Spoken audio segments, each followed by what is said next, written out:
कहानी जीवन का पाठ। एक बार एक प्रोफेसर। एक बार समुद्र के बीच में एक बड़े जहाज पर बड़ी दुर्घटना हो गई। कप्तान ने जहाज खाली करने का आदेश दिया।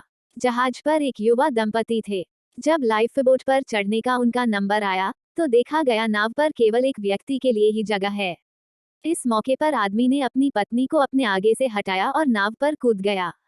जहाज डूबने लगा। डूबते हुए जहाज पर खड़ी औरत ने जाते हुए अपने पति से चिल्लाकर एक वाक्य कहा। अब प्रोफेसर ने रुककर स्टूडेंट से पूछा, तुम लोगों को क्या लगता है उस स्त्री ने अपने पति से क्या कहा होगा?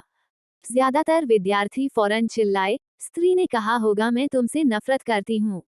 I hate you. कुछ विद्यार्थियों ने कहा तुमने यह अच्छा नहीं किया। कुछ विद्यार्थियों ने कहा तुमने मुझे धोखा दिया है। लगभग सब जवाब ऐसे ही थे। पने छात्रों को कहानी सुना रहे थे। अचानक प्रोफेसर का ध्यान एक विद्यार्थी की तरफ गया। वो एकदम शांत बैठा हुआ था। उसने अभी तक कोई जवाब नहीं दिया। प्रोफेसर ने बड़ी आशा भरी निगाह से उससे पूछा, तुम बताओ, तुम्हें क्या लगता है? उस पत्नी ने चिल्लाकर अपने पति से क्या कहा होगा? वह लड़का बोला, मुझे लगता है कि उस औरत ने कहा होगा हमारे बच्चे का ख्याल रखना। प्रोफेसर को बहुत आश्चर्य हुआ। उन्होंने उस लड़के से पूछा, क्या तुमने ये कहानी पहले सुन रखी थी? लड़का बोला, जी नहीं, लेकिन यही बात बीमारी से मरती हुई मेरी माँ ने मेरे पिता से कही थी। प्रोफेसर ने दुखपूर्वक कहा, तुम्हारा उत्तर सही है। प्रोफेसर ने कहानी आगे बढ़ाई। जहाज डूब गया। स्त्री मर गई। पति किनारे पहुंचा और उसने अपना बाकी जीवन अपनी एकमात्र पुत्री, जो नानी के पास थी, उसके समुचित लालन पालन में लगा दिया। कई सालों बाद जब वो व्यक्ति मर गया तो एक दिन सफाई करते हुए उसकी लड़की को अपने पिता की एक डायरी मिली।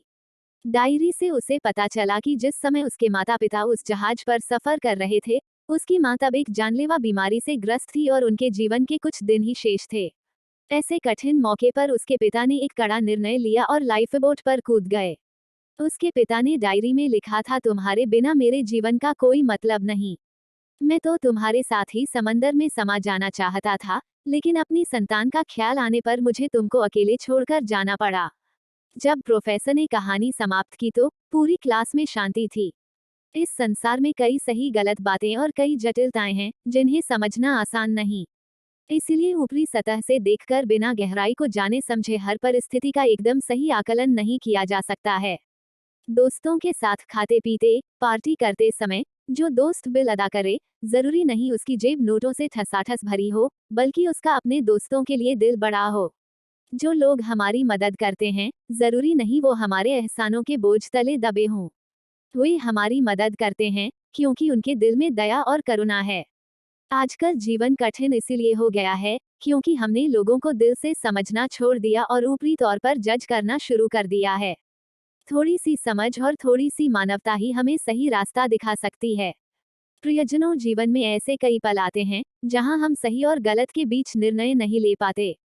उस पल दिल से जुड़ें और फिर निर्णय लें, क्योंकि हर आंखों देखी और कानों से सुनी बात सच सही नहीं होती, परंतु दिल जो कहता है वो हमेशा सही होता है। मॉरल ऑफ द स्टोरी, प्रियजनों, जीवन में ऐसे कई पल आते हैं जहां हम सही और गलत के बीच निर्णय नहीं ले पाते। उस पल दिल से जुड़ें और फिर निर्णय लें, क्योंकि हर आंखों देखी और कानों से सुनी बात सच सही नहीं होती, परंतु दिल जो कहता है वो हमेशा सही होता है।